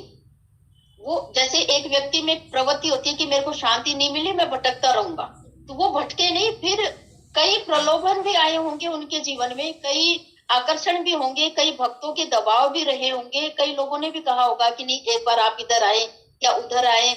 भाई एक जो शिष्य होते हैं उनका भी एक प्रेम का दबाव होता है, तो वो चीजें भी रही होगी, लेकिन उन्होंने वहीं ठहर कर, वहीं रुक कर उन्होंने एक संदेश दिया कि जब कहते हैं कि जब मन चंगा तो कठौती में गंगा, जब हमारा मन पवित्र है, मन साधना में रत हो चुका है, तो हमें कहीं भी भटकने की जरूरत नहीं है, हमें कहीं भी जाने की जरूरत नहीं है। हम किसी दूसरे व्यक्ति की पीड़ा वहीं भी, वहां बैठकर भी दूर कर सकते हैं। तो देखा जाए उनके माध्यम से हमें मतलब मोटी मोटी जो शिक्षाएं मिली कि हम किसी भी व्यक्ति के साथ अगर व्यवहार कर रहे हैं तो पूरे विश्वास के साथ कर रहे हैं, तो वहां हमें परम ब्रह्म की प्राप्ति हो सकती है। हम किसी मंत्र पर विश्वास कर रहे हैं लेकिन पूरे विश्वास के साथ कर रहे हैं, तो उस मंत्र की आवृत्ति हमें शिव तक पहुंचा सकता है। यानी जीव से शिव तक पहुंचने की एक यात्रा की बात मैं कर रही हूँ कि अगर हम एक जगह बैठकर, अगर हम उसे सात्विक भाव से साधना करते हैं, तो हम अपने आसपास काशी जैसा वास भी प्राप्त कर सकते हैं। बावलिया बाबा की जो एक पवित्र नगरी है, और उस नगरी में हम उसके कोने कोने में ये सुनते हैं कि बाबा जो शब्द उच्चारित कर देते थे वो शब्द भी सत्य हो जाता था। तो वो साधना थी, वो प्रार्थना थी, वो निष्काम भाव जो आराधना थी, वो उनके शब्दों में चमत्कार बनकर रहने लग गए। सामान्य जीव के रूप में पैदा हुए, सामान्य जीव के रूप में पैदा हुए, जीव के रूप में पैदा होकर उन्होंने अनंत की यात्रा की, और वे धीरे धीरे धीरे अपने आप को इतना परिष्कृत करते गए, इतना अघोरी होते गए कि जो शरीर की उनकी चेतना थी वो विलुप्त होती गई और परमात्मा की चेतना जागृत होती गई। और परमात्मा की चेतना जागृत होना ही शिव को प्राप्त करना है। देखा जाए बावलिया बाबा के बारे में जितना मैं बोलूं तो देखूं तो एक सूरज को दीपक जलाने के समान ही मैं बोल पाऊंगी, क्योंकि शब्दों का एक अपना सामर्थ्य होता है। और चूंकि मैं भावना हूँ, बहना जानती हूँ, और भावना, भक्ति, भजन, ये तीन हमारे साथ जुड़े रहते हैं, तो मैं इसकी जो भी चर्चा करूंगी एक आध्यात्म भाव में, एक भक्ति भाव में, एक शिक्षा के भाव में। और मैं कहना चाहूंगी कि बावलिया बाबा की अगर शिक्षा को हम अपने जीवन में उतार लेते हैं, तो चूंकि ये जो हमारी आगे वाली सदी आ रही है, डिप्रेशन की सदी आ रही है, क्योंकि कोविड की वजह से व्यापार वगैरह सब ठप हो गए हैं, तो ऐसी स्थिति में उनकी जो एक शिक्षा है, उनका जो मूल मंत्र है कार्य और व्यवहार, यानी निरंतर काम करते रहो, क्या बेनिफिट होगा, क्या बेनिफिट नहीं होगा, इसकी चिंता छोड़कर निरंतर अगर आप कार्य करते रहते हो, तो कुछ ना कुछ उस कार्य का चमत्कृत रूप आपके व्यवहार के रूप में सामने आएगा। अगर आप बीज बो रहे हो, बीज सीधा बो रहे हो या उल्टा बो रहे हो, उसका कोई महत्व नहीं है। अगर आप बीज बो रहे हैं तो आपके कर्म का फल आपको जरूर प्राप्त होगा। तो ऐसे हैं हमारे बावलिया बाबा, जिनके माध्यम से हमें कर्म और व्यवहार की हमें शिक्षा मिलती है। और मैं अपने स्टूडेंट्स, विद्यार्थी समूह को भी ये कहती हूँ कि जीवन में अगर कर्म और व्यवहार दो भी शिक्षा लेकर, ज्यादा शिक्षाओं की जरूरत नहीं है, हम दो भी शिक्षा लेकर अपने जीवन में आगे बढ़ते हैं, तो निस्संदेह हम अपने जीवन में शिव को अवश्य प्राप्त करेंगे। आपने मुझे मौका दिया, बहुत बहुत धन्यवाद। हालांकि मैं बहुत बड़े विद्वान समूह के सामने बोल रही हूँ, अगर कहीं भी कोई त्रुटि रहे तो क्षमा प्रार्थना जरूर चाहूंगी। धन्यवाद। बहुत बहुत धन्यवाद भावना मैम, आपने पंडित जी के चरित्र को इतने सरल शब्दों में सभी के समक्ष रखा। हम सभी आपके आभारी हैं, बहुत बहुत धन्यवाद। पंडित जी के विषय में ये जो बात बार बार कही जा रही है कि उनकी वाणी, एक बार उन्होंने जो कह दिया वो सत्य ही निकला, और आज तक ये बात पूर्णतया सत्य है और अभी महामारी के समय में बिल्कुल सिद्ध भी हो चुकी है। कोरोना का जो समय था 2-2.5 वर्ष का, हर तरफ महामारी ने एक विकराल रूप धारण कर लिया था, तब भी चिड़ावा में जो उनकी शिव नगरी थी उसमें कोई एक आध छोटा मोटे केस के अलावा कोई ऐसी भयानक घटना नहीं हुई। ये पंडित जी के ही आशीर्वाद का परिणाम है, क्योंकि उन्होंने कहा था कि चिड़ावा नगरी में महामारी और सुअरों का आगमन नहीं हो सकता, और वर्तमान समय तक ये बात उनकी पूर्णतया सिद्ध है। कार्यक्रम की श्रृंखला को आगे बढ़ाते हुए अब मैं आमंत्रित करती हूँ परम वंदनीय गुरुवर, जो त्याग, तपस्या और सेवा भाव की प्रतिमा है, गुरुदेव प्रभुदत्त जी शास्त्री, अध्यक्ष श्री बादरायण धर्म दर्शन पीठ प्रपूर्णा। ये न्याय, मीमांसा, व्याकरण, साहित्य, भाषा विज्ञान में विशेषज्ञ हैं और सदैव संस्कृत संस्कृति के प्रचार प्रसार हेतु प्रयासरत हैं। तो इनके आशीर्वचन हेतु मैं आमंत्रित करती हूँ गुरुदेव। धन्यवाद। शांतं शाश्वतमप्रमेयमनघं निर्वाण शांति। आवाज नहीं आ रही है। ब्रह्मा शंभु फणीन्द्र सेव्य मनीषं वेदांत वेद्यं विभुम। वेदांत वेद्यं विभुम रामाख्यं जगदीश्वरं सुरगुरुं माया मनुष्यं हरिं वन्देऽहं करुणाकरं रघुवरं भूपालचूडामणिम्।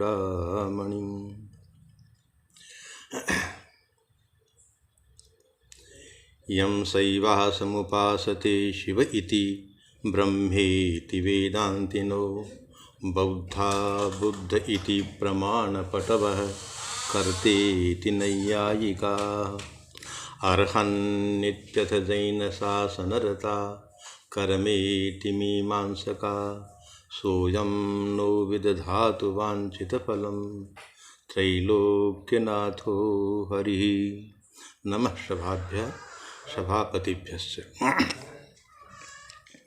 वैसे तुलसीदास जी का एक वाक्य मुझे स्मरण में आ रहा है, और तुलसीदास जी की ही परंपरा के अंदर भक्त नाभादास जी हुए हैं एक। उन नाभादास जी ने भक्तमाल चरित्र, भक्तमाल नाम से एक पुस्तक लिखा है, जिसमें केवल, ये आवाज़ किसकी आ रही है, जिसमें केवल संत चरित्र है। तो उस संत चरित्र को महत्व क्यों दिया गया? मनुस्मृति कहती है कि वेद स्मृति सदाचार स्वस्य च प्रियमात्मनः एतत् चतुर्विधम प्राहु साक्षात् धर्मस्य लक्षणम्। वेद, स्मृति और सदाचार।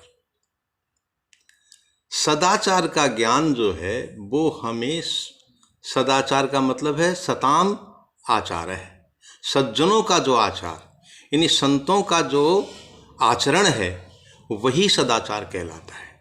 सत्पुरुषों के द्वारा जो व्यवहार किया जाता है वो सदाचार कहलाता है।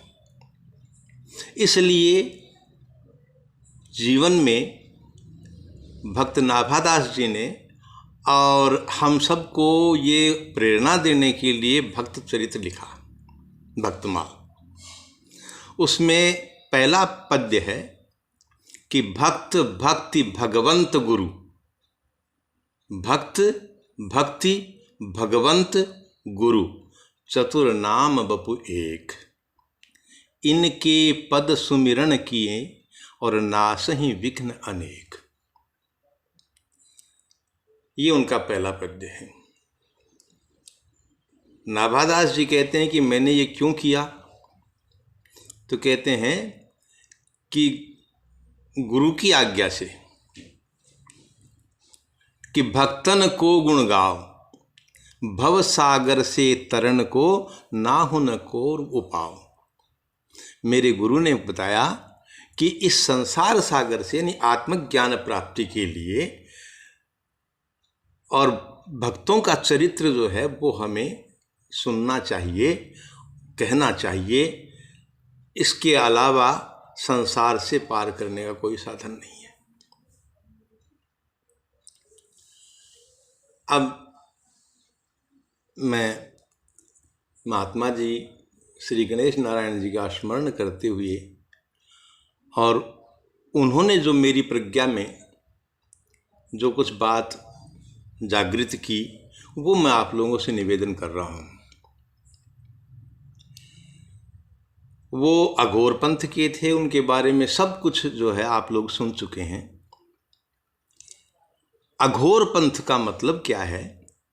जो घोर नहीं हो, जिसमें कोई भय नहीं हो, यानी निरापद मार्ग को अघोर कहते हैं। नए समास जो है शब्द के अंदर जब हम करते हैं तो प्रसज्य प्रतिषेध, जो प्रसक्त है उसको निषेध करना, ये भी एक नए समास का स्वरूप है। तो प्रसज्य क्या है? घोर रूप, और उसका प्रतिषेध अघोर शब्द से बताया गया है। यानी बिल्कुल निरापद मार्ग जिसे कहते हैं राजमार्ग, वो निरापद मार्ग ही अघोर पथ है। इस अघोर पथ के अंदर जो साधना होती है वो बिल्कुल सांख्य दर्शन के अनुसार, ये मेरा व्यक्तिगत जो महात्मा जी ने मुझे मेरी प्रज्ञा में दिया वो बता रहा हूं मैं।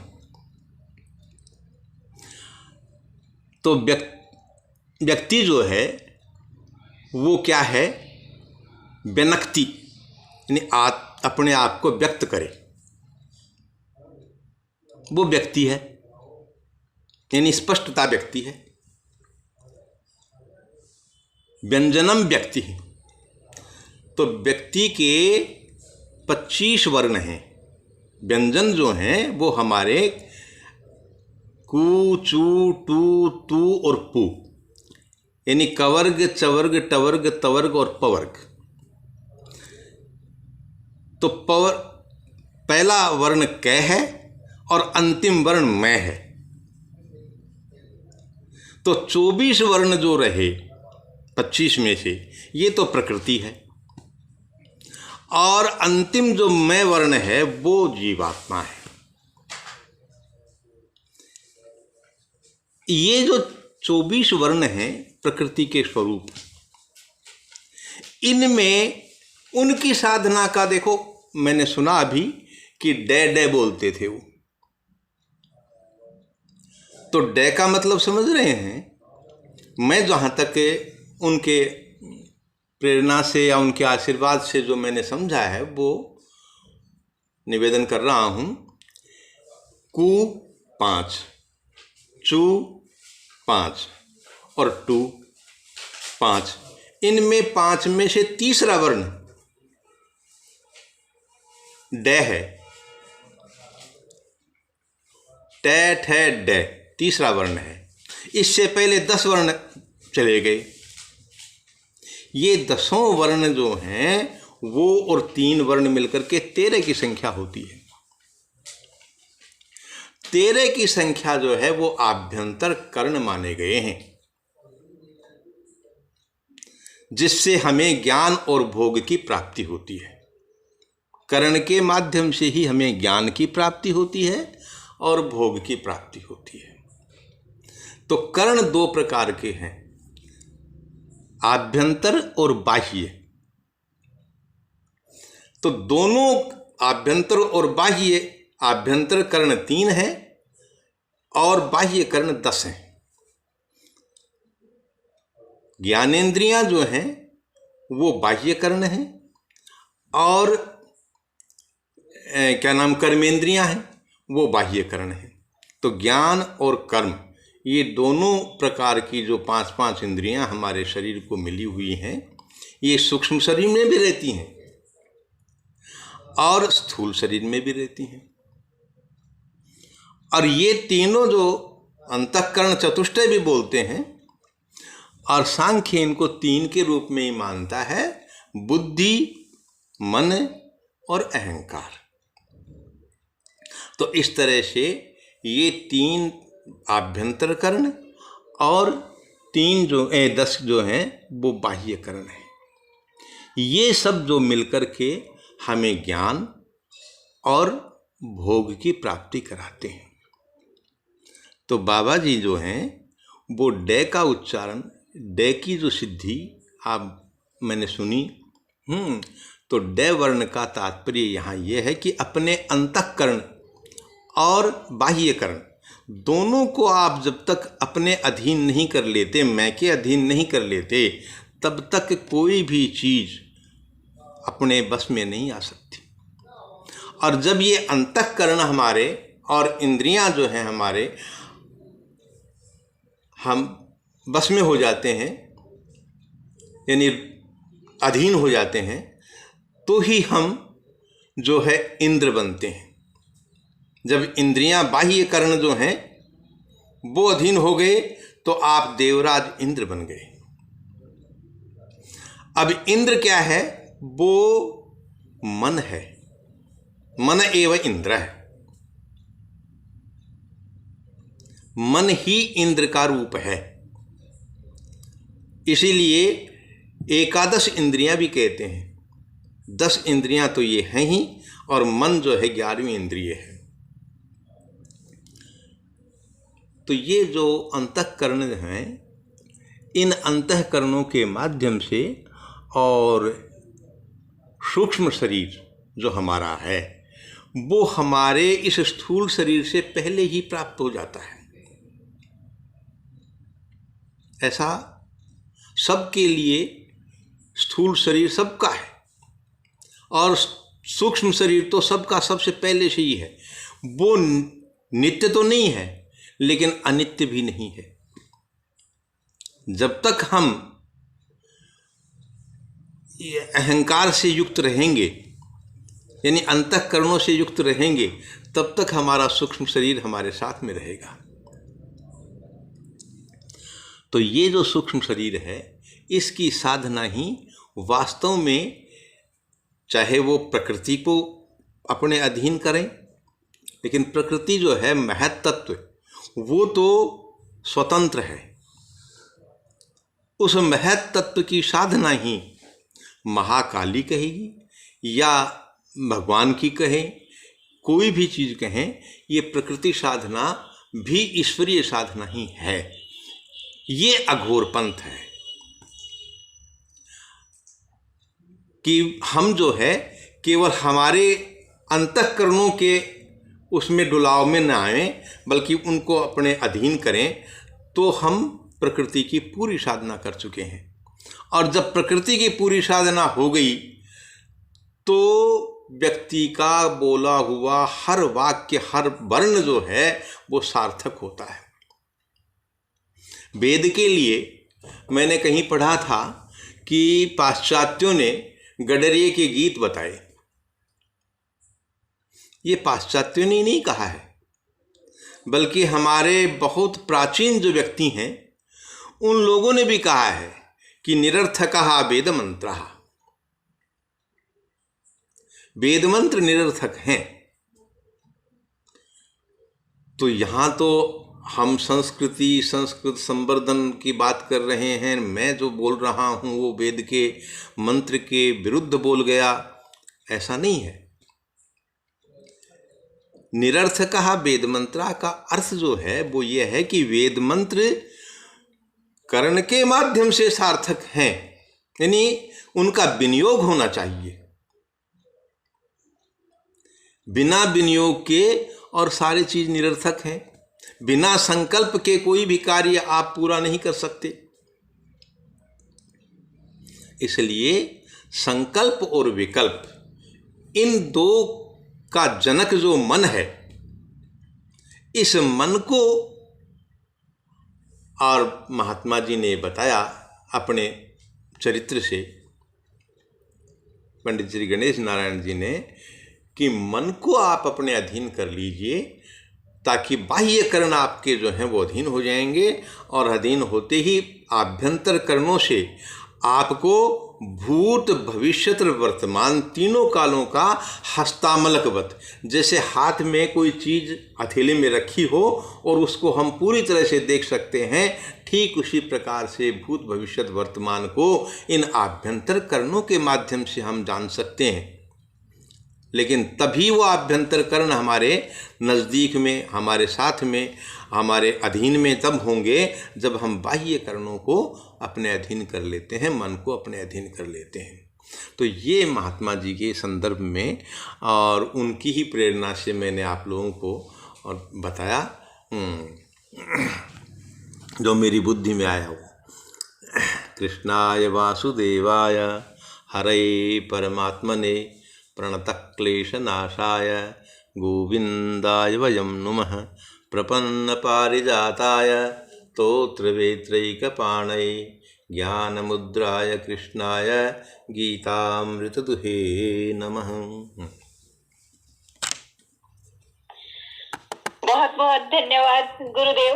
आपकी ओजस्वी वाणी और स्नेहमयी वाणी ने हम सबको लाभान्वित किया और पंडित गणेश नारायण जी के व्यक्तित्व के बारे में हमने और विस्तार से जाना। आपका आशीर्वाद सदैव हम पर बना रहे। इसके साथ ही मैं आपको बार बार आभार देती हूँ और बारंबार नमन करती हूँ।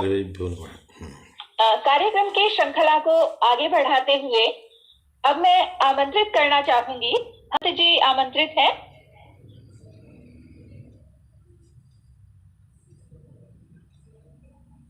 हेमंत जी। नमस्ते जी। नमस्ते। हाँ जी। हाँ प्रणाम। आप कुछ टिप्पणी करना चाह रहे थे शायद।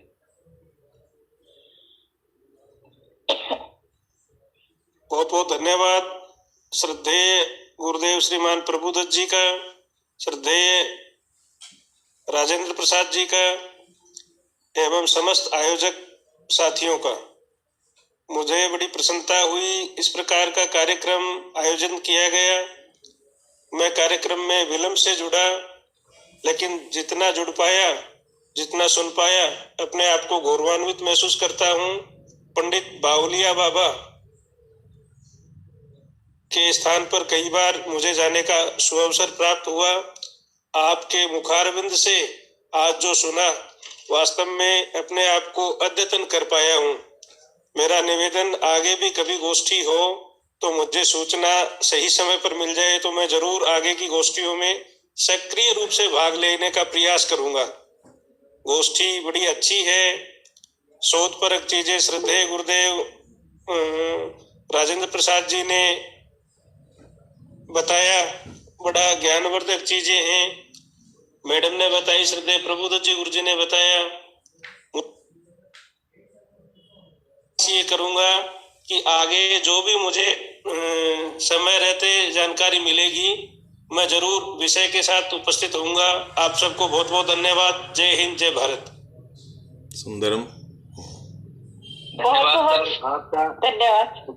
धन्यवाद, आपने उत्साहवर्धन किया हमारा, हम आभारी हैं। और आप जैसे सरस्वती पुत्रों के माध्यम से ही हम आगे बढ़ेंगे, ऐसी हम कामना करते हैं। निश्चित आप अपना आशीर्वाद हम पर बनाए रखेंगे, ऐसी हमारी भावना है। दीदी प्रारंभ करो आगे। हाँ जी।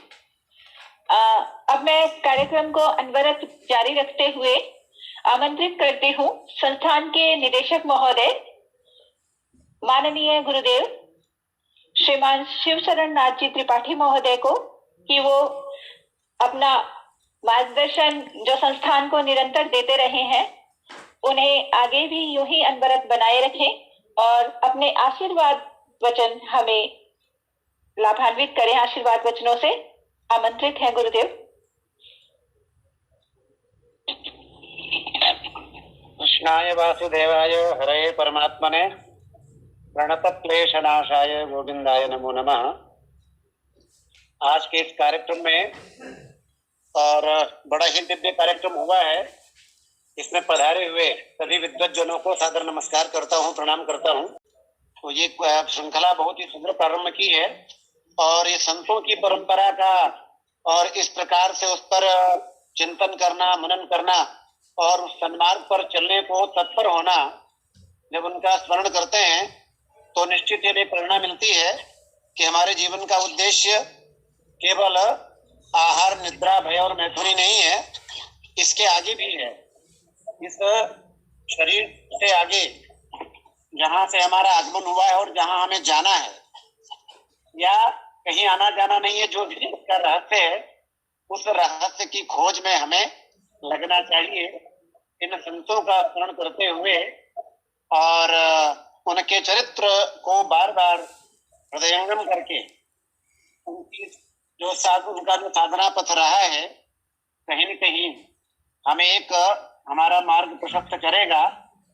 तो प्रोफेसर राजेंद्र शर्मा जी ने, जो काफी वरिष्ठ और दर्शन के प्रकांड और अनेक इन विधाओं से जुड़े हुए हैं, उनका मार्गदर्शन मिलता ही रहता है, तो निश्चित रूप से बहुत बढ़िया रहा होगा उनका।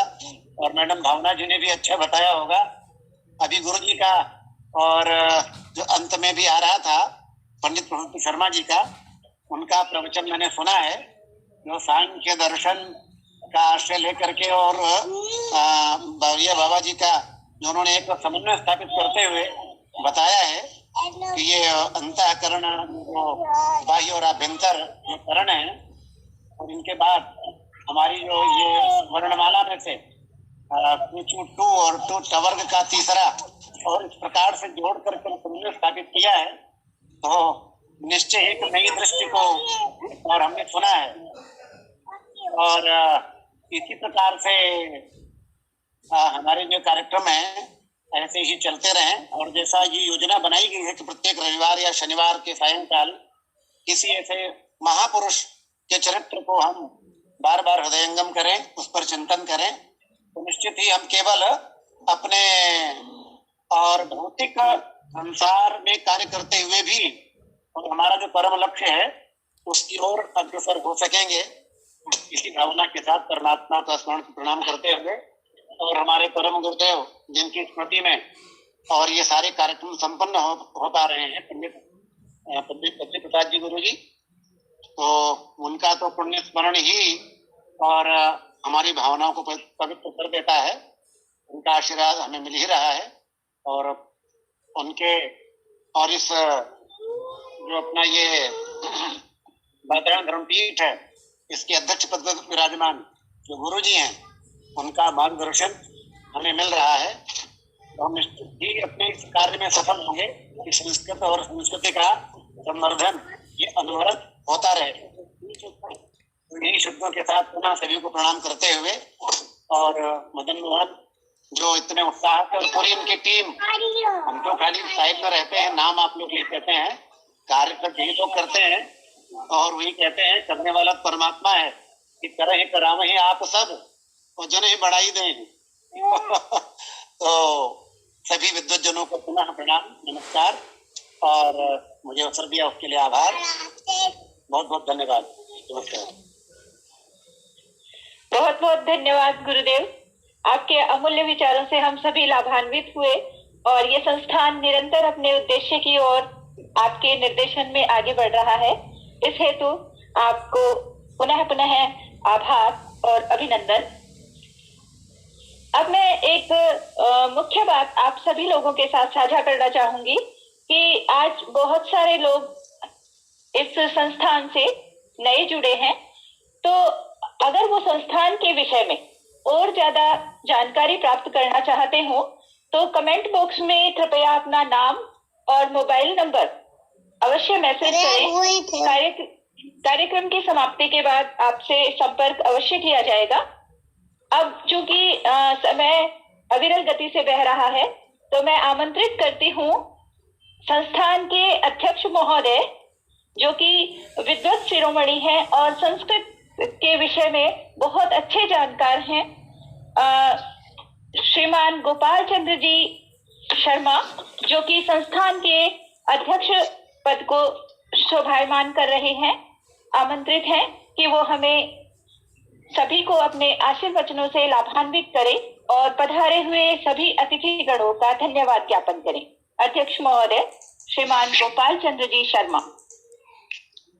मूकं करोति वाचालं पंगुं लंघयते गिरिं यत्कृपातमहं वंदे परमानंद माधवम। आवाज आ रही है जी? आवाज आ रही है साहब? आ रही है गुरुदेव। इस संस्थान के प्रणेता परम पूज्य राष्ट्रपति पुरस्कृत गुरुदेव श्री बद्री प्रसाद जी शास्त्री जी, बादरायण धर्म दर्शन पीठ के संरक्षक परम पूज्य गुरुदेव श्री प्रभुदत्त जी शास्त्री जी, इस संस्थान के निदेशक संस्कृतज्ञ गुरुदेव श्री शिवशरण जी त्रिपाठी जी, इस संस्थान में आमंत्रित दर्शन शास्त्र के समन्वयक श्री राजेंद्र प्रसाद जी शास्त्री जी, इस संस्थान के विश्वकर्मा पंडित मदन मोहन जी शास्त्री जी, इस संस्थान में आमंत्रित विदुषी सरस्वती स्वरूपा बहन भावना जी, संस्थान में आमंत्रित श्री हेमचंद्र जी एवं संस्थान में संबद्ध समस्त भ्रातृगण एवं भगिनी वृंदा, आज आध्यात्मिक श्रृंखला के अंतर्गत परमहंस पंडित गणेश नारायण जी शर्मा बावलिया बाबा के नाम से प्रख्यात शीर्षक के संदर्भ में सर्वप्रथम श्री राजेंद्र प्रसाद जी समन्वयक दर्शन शास्त्र के द्वारा जो विश्लेषण किया गया सांगोपांग, उसके लिए ये संस्थान उपकृत है, अनुग्रहित है। तदुपरांत सरस्वती स्वरूपा बहन भावना जी ने जो कार्य एवं व्यवहार एवं बाबा जी के विषय में जो विशद व्याख्या की, इसके लिए हम सरस्वती स्वरूपा परम पूज्या बहन जी को के प्रति कृतज्ञता ज्ञापित करते हैं। तदुपरांत करुणावतार गुरुदेव श्री प्रभुदत्त जी शास्त्री जी के द्वारा बाबा जी के संदर्भ में जो त्रयोदश वर्णात्मक जो ड वर्ण है उसकी वैयाकरणिक जो व्याख्या की, जो कि बहुत ही विशद और वैज्ञानिकता पूर्ण थी, उसके लिए ये प्राण बहुत उपकृत है। मैं आप समस्त विद्वानों को और विदुषी बहनों के चरणारविंदों की प्रति अपनी आराधना व्यक्त करता हुआ आप सबसे करबद्ध प्रार्थना करता हूं कि इस संस्थान के आदि पुरुष पंडित बद्रीनारायण शास्त्री जी के संदर्भ में जो पौत्र परंपरा तक जो कृतज्ञता ज्ञापन करना एवं संस्कृत की अविरल धारा के लिए जो उनके यश रूपी शरीर की जो उपासना की जा रही है और उसके द्वारा दी जो आहुतियां हैं वो उनके प्रति सच्ची श्रद्धांजलि है। पुनश्च मैं आप सबको प्रणाम करता हुआ हार्दिक अभिनंदन करता हूं। यद्यपि मैं कोई संस्कृतज्ञ नहीं हूं, लेकिन संस्कृत अनुरागी जरूर हूं और विद्या ददाति विनम्रता के साथ में पुनः आप सबको प्रणाम करता हूं। और सुंदरकांड में वर्णित जो एक श्लोक है, नान्या स्पृहा पते हृदयेश्वरी सत्यम वदामि च भवान अखिलांतरात्मा भक्तिम प्रिय रघुपुंगव निर्भरामे कामादि दोष रहितम कुरु मानुषम च। हम इसे भौतिकता से संतप्त हमारे जीवन में जो आगामी जो रविवार के दिन आपके द्वारा जो आध्यात्मिक श्रृंखला प्रवाहित की है, उससे हम कामादि दोषों से हम परे हो जाएंगे और हम जो जीव हैं उस शिव की उपासना करेंगे और जीव से शिव तक पहुंचना ही जीवन का परम उद्देश्य है। इसी भावना के साथ पुनश्च समस्त संस्कृतज्ञों को, माँ सरस्वती को और संस्कृत को और संस्कृति को और हमारा जो आदर्श वाक्य संस्कृतम संस्कृति सैव है श्रेयसे सब उपास्यताम, ये जो आदर्श वाक्य है ये हमारे जीवन में प्रतिपल एक स्फूर्णता प्रदान करेगा। और इसी के साथ आपके अनुग्रह से, आपके आशीर्वाद से ये जो संस्थान है ये है भारत के स्तर पर अपने अपनी सर्वोच्चता, अपनी मूर्धन्यता, अपनी प्रामाणिकता प्रस्तुत करेगा। इसी भावना के साथ मेरी वाणी को विराम देता हूँ। जयतु संस्कृतम, जयतु भारतम। सर्वे भवन्तु सुखिनः, सर्वे सन्तु निरामया, सर्वे भद्राणि पश्यन्तु मा कश्चित् दुःखभाग् भवेत्। आप सबके प्रति कृतज्ञता। और मेरी अनुजा मधुबाला जो बजाज बहन जी हैं, उनके द्वारा जो संचालन किया गया उसके लिए बहुत बहुत धन्यवाद। आप सबको प्रणाम, धन्यवाद। आगे के लिए आप समस्त इस कार्यक्रम को यथोचित रूप से और आप इसकी प्रणीति करें। समस्त को धन्यवाद, नमस्कार। जयतु संस्कृतम, जयतु भारतम। सर्वेभ्यो पितृभ्यो नमो नमो नमः। बहुत बहुत धन्यवाद अध्यक्ष महोदय आपका, कि आपकी प्रेरणा से हम सभी, ये जो संस्थान का हमारा उद्देश्य है सर्वजन हिताय सर्वजन सुखाय, इस उद्देश्य की परिणति हेतु सभी तत्पर हैं और अपने कर्तव्य कर्म में निरत हैं। मैं आपका अभिनंदन करती हूँ, आभार करती हूँ, बार बार आपको नमन करती हूँ। अब जैसा कि हमारे संस्थान का ये जो नियम बना है कि हमने अंत का कुछ समय जो है वो प्रश्नकाल हेतु रखा है, तो मैं संस्थान के सदस्यों को आमंत्रित करती हूँ कि जो भी आपकी जिज्ञासा हो वो सभी के समक्ष रखें ताकि उनका समाधान हो सके। सभी सदस्यगण क्रमानुसार आमंत्रित हैं।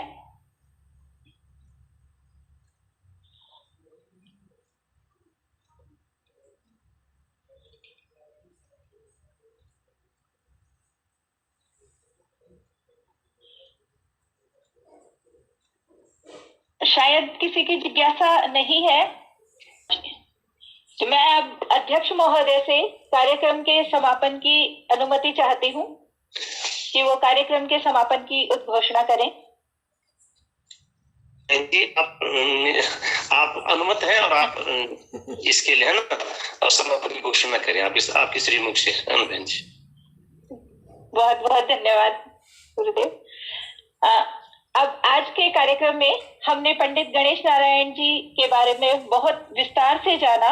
इस हेतु सभी आमंत्रित अतिथिगणों का, गुरुजनों का मैं आभार व्यक्त करती हूँ, सादर अभिनंदन करती हूँ, नमन करती हूँ और आज के समापन की अध्यक्षीय अनुमति से समापन की घोषणा करती हूँ। सर्वेभ्यो नमो नमः। अन्य धार्मिक विषयों की जानकारी हेतु संस्थान के चैनल को लाइक, शेयर, सब्सक्राइब करें व नवीन वीडियो हेतु बेल आइकन अवश्य दबाएं।